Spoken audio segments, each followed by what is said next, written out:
So I have a little confession to make.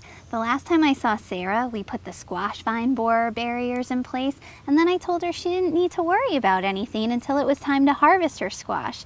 But I kind of forgot this minor detail that's going to affect her yields. Oops.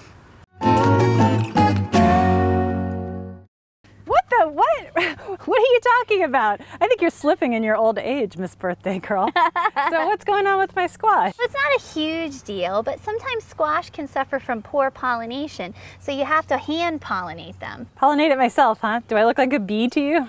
No, you don't have to look like a bee, you need to act like a bee. Let me show you a demo.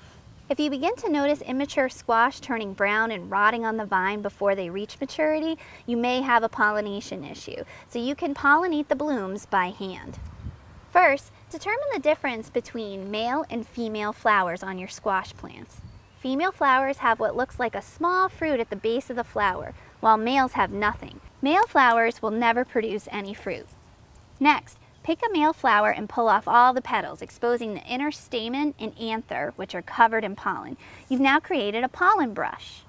Finally, apply the pollen to the center stigma of the female flower with the brush. After pollination, fertilization occurs and the fruit will develop quickly.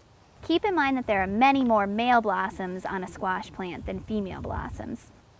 Wow, I feel like I just went through sex ed. You're right, but it is a helpful trick, especially since the recent honeybee decline has really affected pollination. I wonder if we could rig up Juno's tail to be a pollen brush. She seems to love tromping through the squash.